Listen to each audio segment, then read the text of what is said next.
Hello everyone, it's me, the many-named YouTuber who needs to start being less inactive, and I mean, oh my god.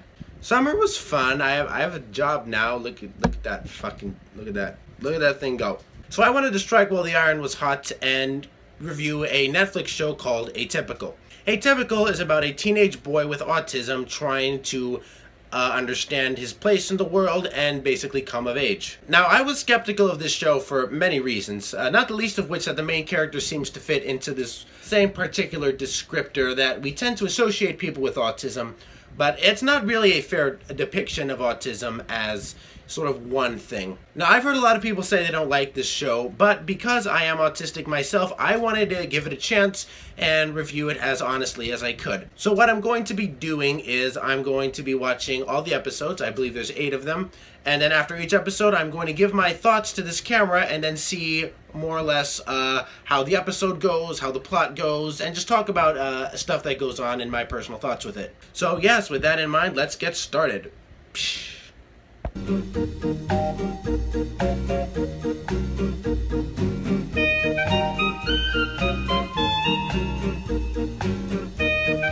Okay, episode 1. The show, I don't like it so far. I mean, it's okay, but I came across the show, and I pretty much got what I expected. Yeah, Sam is your pretty typical Hollywood portrayal of autism, often, you know, just sort of blunt and honest. And I don't want to, say too much about it, because I know, there are people like this. I was that person for a very long time, but I'm kind of sick of all the, every portrayal of autism or any kind of quirky personality to be this way. I think you could solve the problem very easily just by having more than one autistic character. Because, so far Sam is the protagonist, the only character who is autistic, and that puts all the pressure of representation on him. If I don't see any signs that he's gonna join a support group or meet other autistic people sooner, but I would like that to happen a lot. A lot of the episode focuses on him trying to get into the dating world, and I do think he could try and end up going out with an autistic woman his age, and that could be nice. That could be really nice. I could imagine a bit of a Futari Ichi sort of thing, but without all the sex, where there's just two people just trying to, build themselves off of each other to learn their way throughout the world, and that could be a very sweet story. The actor of the main character of this show is neurotypical, and it kind of shows because, yeah, again, this is sort of a very stereotypical performance. I don't know, if I'm playing the role, I mean, look, I'm just messing around with my fingers right now off camera because I don't know what to do with my hands, and they're kind of off screen, so I don't know. I think I'm going to be comparing this show a lot to Speechless, since they do both revolve around a family raising a son with a disability. But Speechless is very good because, one, the parents in Speechless are very good characters. The parents have chemistry with each other, they have their own personalities, they're very nice, whereas the characters in this show are kind of flat. I can't tell you anything about the father, which is, bad representation. To me, the mother is not as overprotective as your typical parents that you would see in one of these shows, so I don't really feel like she has much of a personality either. Although there is a big part of this episode that involves around her, will she, cheat on her husband and flirt with this guy at the bar because she's starting to have, regrets about what her life could entail. Jesus Christ, I'm sweating. Oh my god. It's like 90 in here. The fuck? The way that arc ends in the episode is kind of abrupt, so it kind of feels like a waste of time. I hope it at least takes us with the potential of plot moving in the future, because I got nothing from this episode. Honestly, my favorite character has to be the sister. So far, I appreciate her stance on Nazi punching. I'm sorry. This is the Monday after Charlottesville that I'm recording this, and I'm still fucking terrified and pissed the fuck off. There's a lot of scenes with JJ learning how to communicate with women that are just really cringeworthy to see him portray this in action. There's one date with a woman he goes on where he tries a bunch of cheesy pickup lines and negging and then his own thing, which is just super uncomfortable to watch. I'm not sure. Sam works at Best Buy. I mean, it's not Best Buy, but it's Best Buy. And he has a brown best friend, which is, I believe he's Indian. I mean, I'm surprised he has a job, to be honest. A lot of his stuff seems to be playing on the fact that he's not that high functioning, but I don't know. I think the fact that he has a job and that he seems to be good at it kind of plays against that. I mean, I've had terrible luck in finding work because of, lack of networking, and I live in a place that has really high unemployment. Economy's always sucked. And then there's a second date he goes on with a college woman. Why am I sweating so much? God, I'm moving the fan my way. There's a part where he goes on a date with a college woman, and the college woman seems charmed by his quirks, but doesn't really understand that he is mentally disabled. Now, there is a part that's supposed to build up at the end where they're in her dorm and she's going to try and take his virginity, but at some point Sam is sort of off-put by the gentle touch and just sort of shoves her off the bed as a reaction mode, and then she just freaks out and says, "What is wrong with you? Are you retarded?" And it just struck me as, because earlier in the episode she was, sort of commenting, "Oh, you're honest. That's so quirky and interesting. I like it." Which, I don't know, like, I feel like even if you don't know anyone with autism, you know about it. It's not like autism is unpopular as a subject. You should identify the symptoms, or at least understand that, sometimes neurotypical people don't act that way, and you gotta embrace it. And I don't want to say fetishization, but there was some points where it seemed like, she wanted to adopt this autistic child like a puppy. And that feels real. That definitely feels real. In the end, Sam apparently has a crush on his therapist, and Sam is like really into penguins and Antarctica as a concept, because it is pretty cool as a concept, I'll be honest. Yeah, most of the promotion in the show will make that clear. It's in the title sequence. He agrees to donate his brain to science, and then I don't know what happens next. The episode ends really abruptly with like the son and the dad talking. So I don't know. Let's watch episode 2.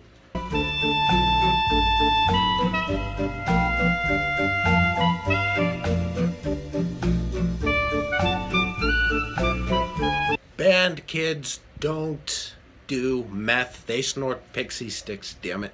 I have got to get a better webcam. I can't keep doing this on my phone. Okay, so yeah, this episode involves Sam trying to go after Julia, his therapist, and his crush a bit more.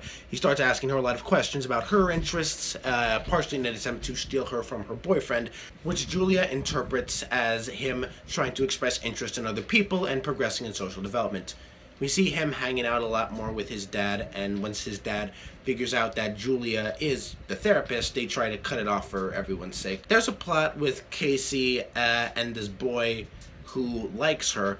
The boy was accused of a bunch of, stuff like, "Oh, he's expelled from school, what did he do?" And it turns out he stole band instruments in a crime of passion, which is funny. I thought it was interesting how Sam sort of walks around the bed as a way to de-stress out. I kind of do something similar. Usually it's just walking around in a circle like this, just in place though.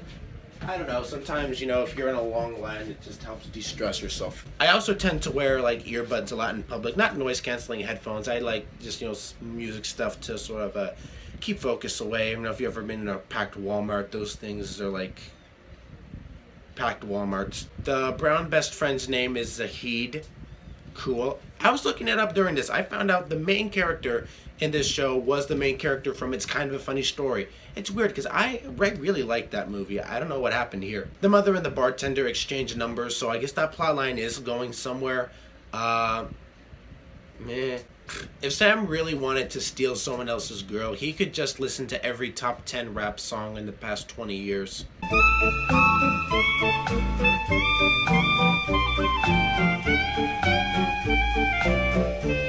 Alright, I just want to say first and foremost, I'm pissed off that they used an entire oven and only made 4 hash browns.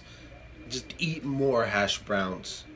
Why would you use that much oven space for whatever? Today, in this episode, we learned Sam is bad at jokes. He spends most of the episode trying to shop for new clothes to improve his style and make him look nicer for the ladies.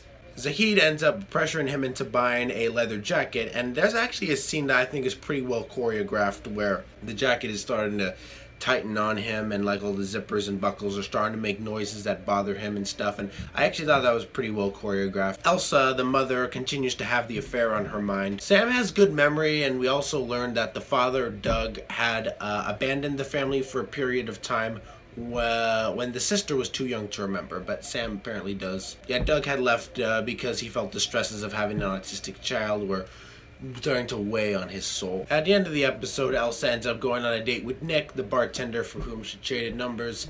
I get the feeling that familiar relationships are still falling apart in this level. In this episode, we also see Elsa really going after Julia, the therapist, for I guess, yeah, Elsa feels that Julia is exerting too much influence over her son, and there's a lot of the episode deals with that. They got overstimulation right, which I do think is a good thing. I can't say I've ever had trouble in malls, but, you know, I mean, I was in Washington, D.C. recently. That can be a pain, too, which is why you got invented water bottles and day drinking.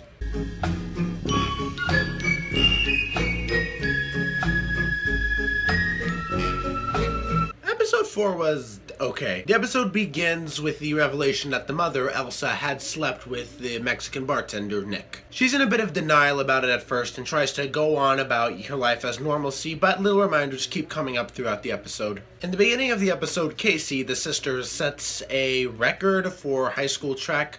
I assume it's running like one of those quarter-mile laps in about 56 seconds, which is not bad.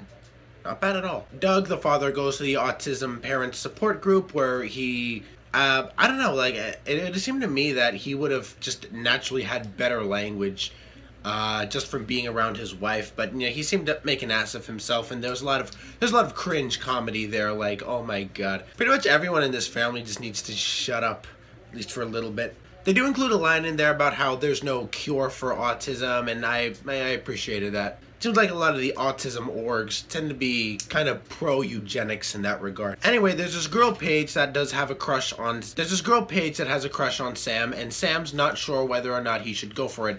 So he rips off an episode of Friends and makes a pro and cons list. I think one of the cons is the fact that she's a terrible MC, like, oh my Jesus golly. Eventually, Paige discovers the list and takes it personal. There's a bit of a thing, some communication, and Paige accepts Sam when Sam asks her out officially to go steady. There's a bit where someone asks Zahid where his family's from, and he says Vermont, and it's an overused trope, but I like it a lot.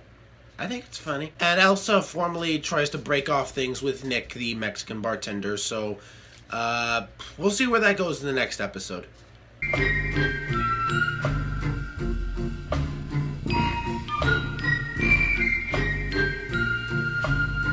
So episode 5 starts up with Casey.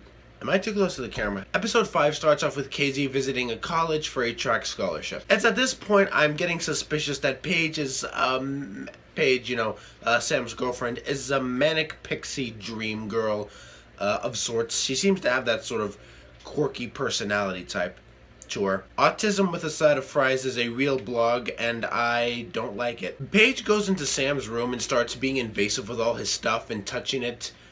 And as a retro, Sam locks her in the closet as a result of that.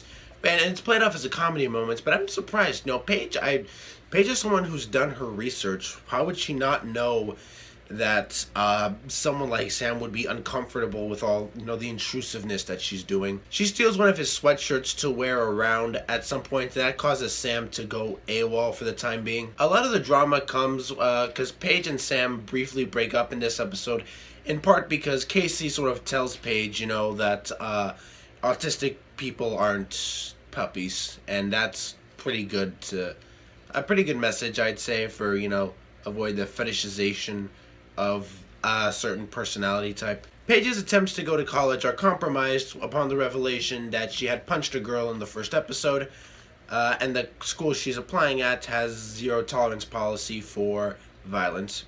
Elsa feels that Doug is ashamed about their autistic child, and Elsa goes to sleep with Nick. Again, I don't know, I kind of see the Nick plotline feels forced, if I'm being completely honest.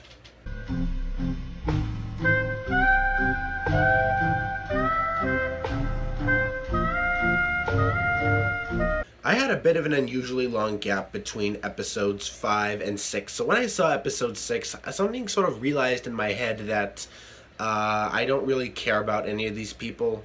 I mean, like, I don't know, like, I feel like I'm a little more interested than I thought I'd be, but by and large, I don't find these characters interesting enough to, you know, care about their drama or their situations. This episode involves Paige trying to set up an autism-friendly dance at the school so that, you know, she can take Sam there because Paige, Sam, boyfriend, it's stuff. It's sweet, I guess.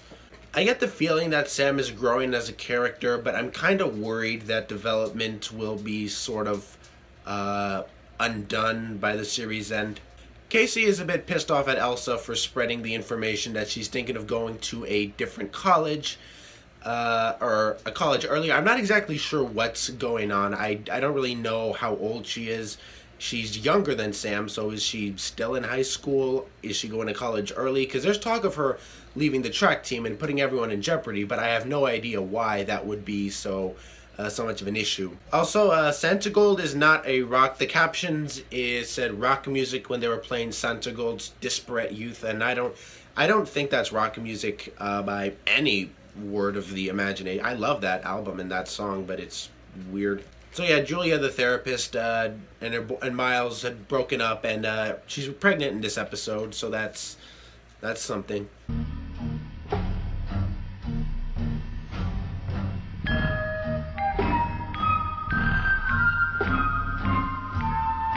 So yeah, just finished episode 7, have one more episode left, and I don't know anymore. Like, when I was a kid, I remember that every time, you know, the state of Texas was depicted in a cartoon, it was usually done so as a sort of the everything's bigger in Texas trope, where everything was all cowboy and, you know, desert and, you know, no cities or people of color. And that was not the Texas that I had experienced, you know, in my life, so it always felt weird to me. But, you know, now we're at a point where, you know, shows can take place in cities like Austin or Houston, and, you know, stuff's not that made a big deal out of it. And that's the dumbest metaphor I could think of, but it's also the first one that came to mind. Because, like, yeah, this show is someone's experience with autism spectrum disorder, but it's not everyone's. And the show doesn't make a very good effort of trying to branch out on that. It's very stereotypical. I really hate Sam. I mean, I want to like him, but he's just rude as hell. And the episode after this, Sam is going to be meeting with Paige's parents at an Olive Garden as sort of a meet the parents situation, and he's trying to decide whether he loves and cares for Paige. And it seems like he does, but then he meets up with his therapist, Julia, again, and I don't know, some feelings start to erode, and it's just cringy and terrible. Elsa tries to break off the affair with the Mexican bartender, but as she's doing so, they end up kissing, and then Casey, the daughter, discovers the affair, and then just goes, you know, because, yeah, you would. You would. One part I will say was funny was talking about, you know, a silent prom where everyone gets over-the-ear headphones. And Paige says something about how druggies used to use that thing to sort of party in the woods. And then says something into, I didn't know meth heads and people on the spectrum had similar needs. Oh, was that insensitive? And then the reaction, yes. I have to admit, I thought that was pretty fun. I also kind of wonder who the show is made for. I mean, is it for teenagers, parents, young adults? I'm not exactly clear. It seems kind of juvenile to be catering toward parents. It seems kind of explicit to be aimed toward teenagers. It doesn't. I can't say I can put my finger on it. But we got one more episode left, so we're gonna see how this turns out.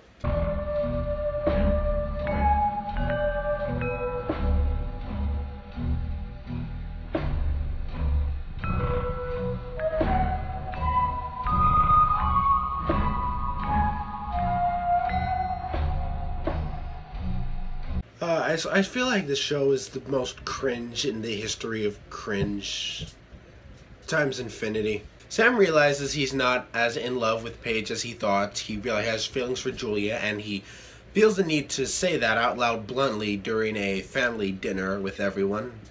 Why? Sam tries to be honest with Julia, but because Julia's been having her own issues. She kind of blows up in his face and things get kind of bad. Sam ends up having a panic attack on the bus, which I thought the whole thing was well choreographed, I'll give it that. There's that whole monologue about soundproofing the planet with snow that I felt was just bait for Tumblr GIFs.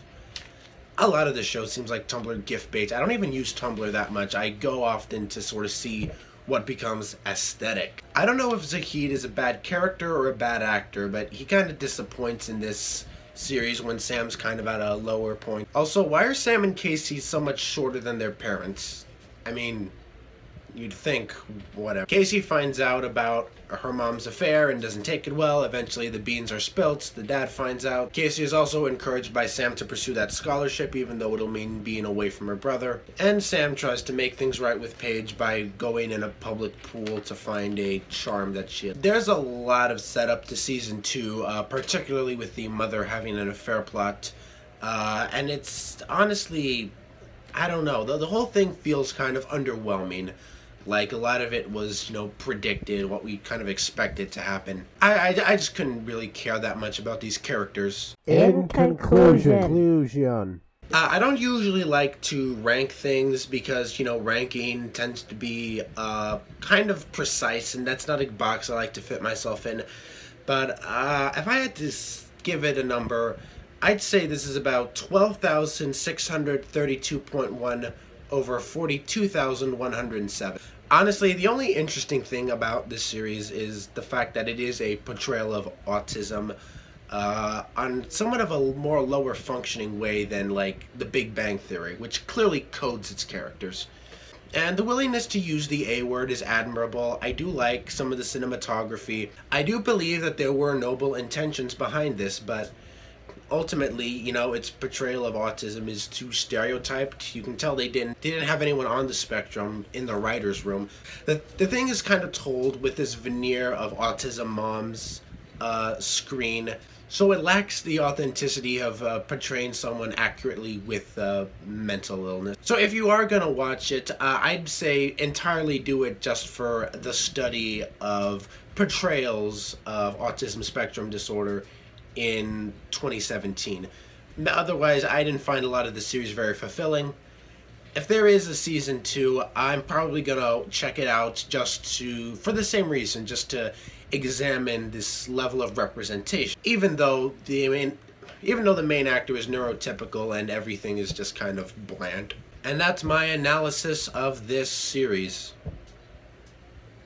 I didn't like it very much. What did you think of the series? Did you think it was better, or did you think it was much worse? Are there any other weird, cringy shows you think I should check out for the sake of commentary? Let me know what you think in the comments below, and absolutely be sure to give feedback, because I do read it even if I'm a lazy ass at responding.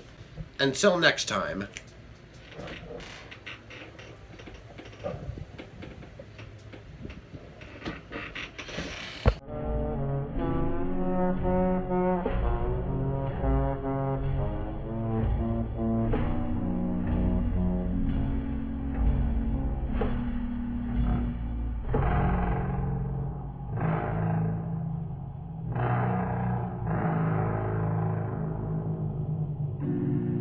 Okay, that better not get picked up by, like, the robots or whatever. I'll pitch that. No, I don't know.